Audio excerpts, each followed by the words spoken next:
Very good morning. This is the content of my presentation today.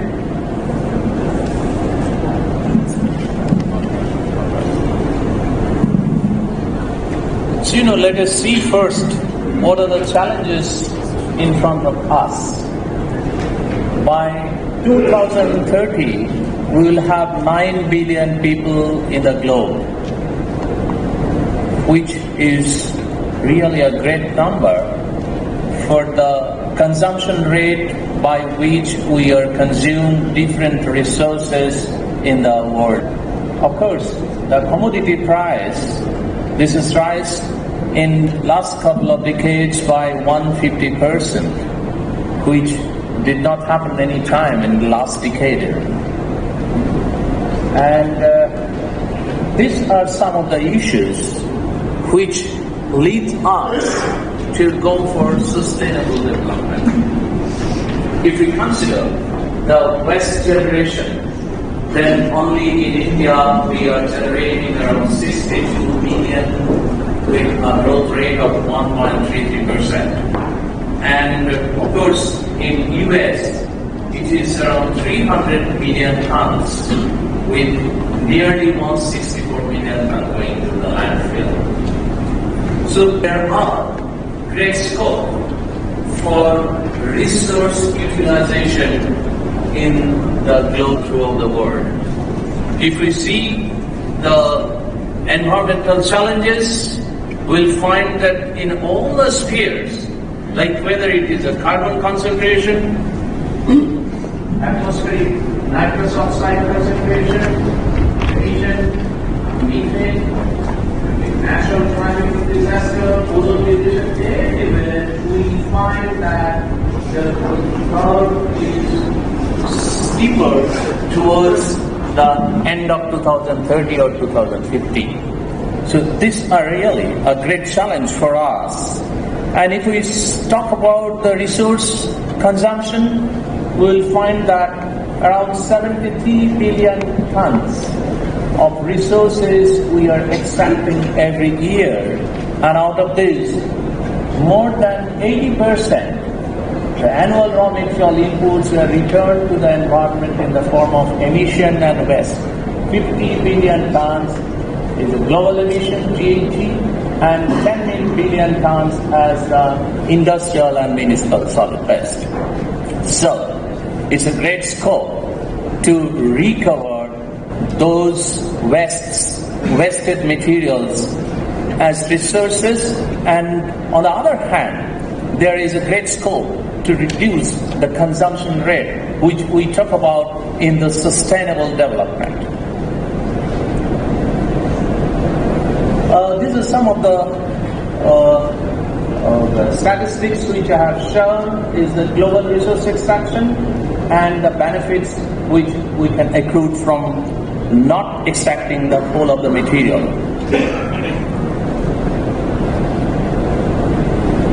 There are some of the statistics which I have given. Now, what is circular economy? Being a circular economy is one of the important tools for the sustainable development which was depicted in Rio +20. And also, it should contribute to the eradicating poverty, sustainable economic growth, improving health, human welfare, with decent work for all, and saving resources and creating jobs. This also was supported in the Paris COP21. The circular economy is one of the ways for improving the sustainability in the globe. Not only the COP21, the scientists, but also the business leaders, they also approve that circular economy is one of the very important issues which should be tackled seriously by the industry leaders. There are research gaps. Now, if we talk about what is happening in the circular economy, the concept tells that a city is considered, these are all which we we are carrying out in our activities. And this side, we are mostly taking care of the stocks. Like if you consider, then the parts manufacturer, then the product manufacturer and service provider, in this, we can see that there are two, user and consumers, who takes care of the maintenance, who takes care of the residual redistribution and also refurbishing. As a matter of fact, again it comes to the input. On the other hand, if we talk about the biological process, these are all biological nutrients for the circular economy, like resource recovery, resource giving it to the biosphere, and also for the biochemical feedstock to again as input to the manufacturing or the processing. So this is the concept on which the whole of the circular economy is based, and this was a good research which was carried out in the European Union. Sometimes we call it as the second industrial revolution.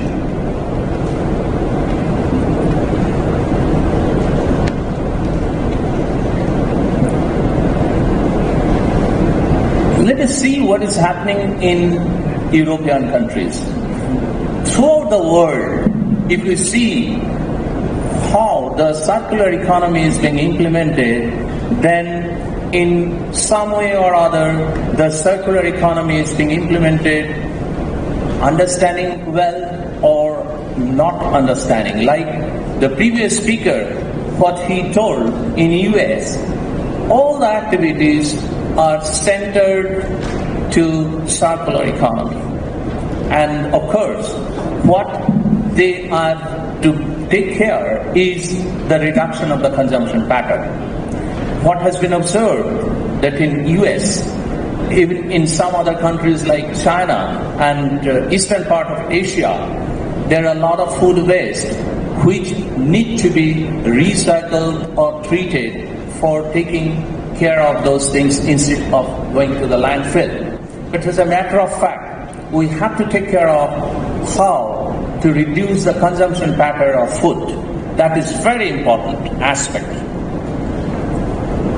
And you know that in EU there are a number of resolutions and also regulation which they have taken a decade long and implementing for a decade long program. And some of the benefits I'll show you: the resource efficiency flagship initiative, midterm review, and public consultation. These are the program which Europe 2020 strategy for smart and sustainable inclusive growth in EU they have taken. This is the shift from the linear economy to the circular economy, and the circular economy takes care of the issue that whatever is waste from one process can be the input entity to the other process. This is the crux of circular economy. So as a matter of fact, the linear program is this, linear economy, and the circular economy, after all, it goes to the input side. Of course, in circular economy, one of the very important thing is the redesign of the process. We must design the process in such a fashion that the waste generation is minimized, and the waste which are generated should be acting as an input to any of the processes. This is some of the enabling framework for economic package in European community. Enabling framework, waste target review, specific waste challenge, and resource efficiency target. And they have the design and innovation program, Horizon 2020, and many others like unlocking investment, harnessing the role of business and consumers, and towards a recycling society with waste as a resource. this is their program up to 2030, and you know that in US also there are a lot of work which they are carrying out for achieving circular economy. I mean, we have just heard a few minutes back how they are implementing the circular economy in the food waste management system. And they have their set targets and all other. And as a matter of fact, by the resource efficiency, they have set a target of achieving always a steeper curve with the time of 2030.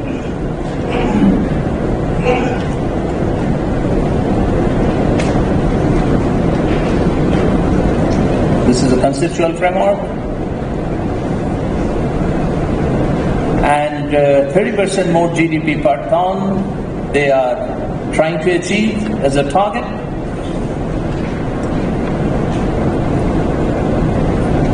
And now if we look into the circular economy these are some of the photographs I have just shown here. And you know that this is the closing the gap.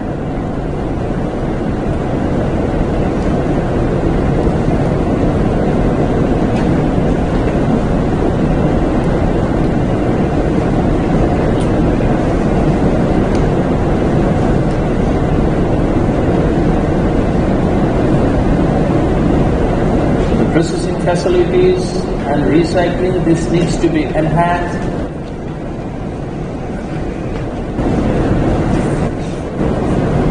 And now in Asian countries, what is happening? If we talk about Asian countries, there are 3 countries which are well ahead in the implementation of circular economy.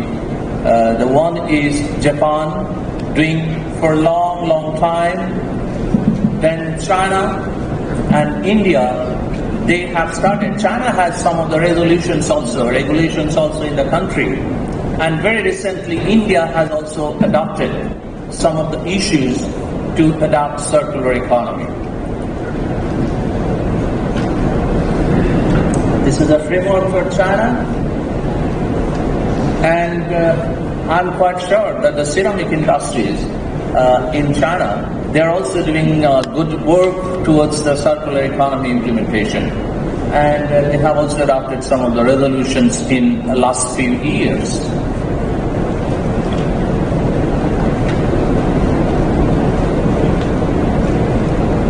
If we talk about India, India has very recently revised all the rules pertaining to the waste management, like municipal solid waste, electronic waste, CD waste, hazardous waste, and plastic waste. They have revamped the whole of the rules pertaining to all these areas in 2016. And we were working for last couple of years, taking the experience of our long-drawn rules which started from 1996 as EPA and MSW rule, Municipal Solid Waste Rule 2000, and then all other rules which were enacted in 90s. We have now taken off all the rules, and this has been released. This have been released in last month. Our one of the prime driving force for all these rules are circular economy. So as a matter of fact, we expect in India that in a couple of years we will achieve the concept of circular economy as implemented in various forms very nicely and effectively. But China has already achieved quite a large amount of results by implementation of circular economy for last 1 decade.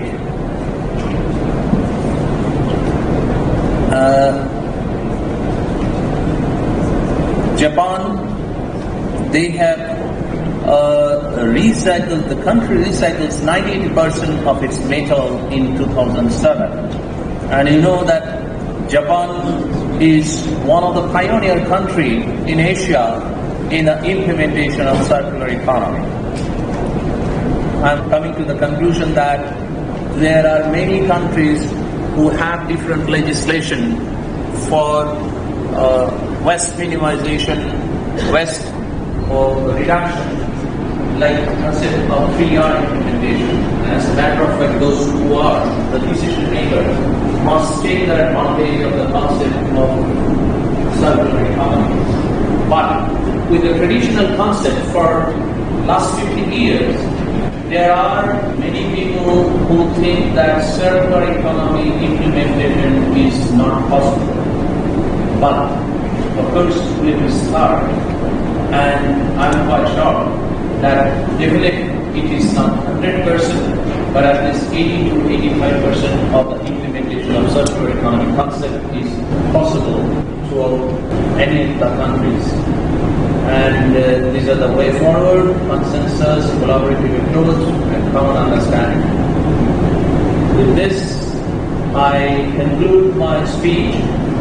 But with this, I'll also invite you all to the 6th International Conference on Solid Waste Management 2016, which will be held in Kolkata, India, from 24th to 26th November 2016 in my university, and we are expecting around 700 to 900 delegates from 30 to 35 countries. It's the biggest conference in India, and I request all of you to join there. And there is an incentive for the people who attended this conference.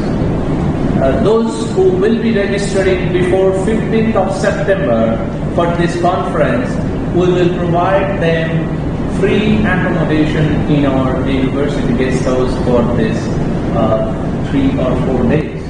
So hurry up. The last date for submission of abstract is 15th May and full paper is 15th May. With this, I thank you very much for your patient hearing, and also I wish a great success for the conference in US, Philadelphia. Thank you very much.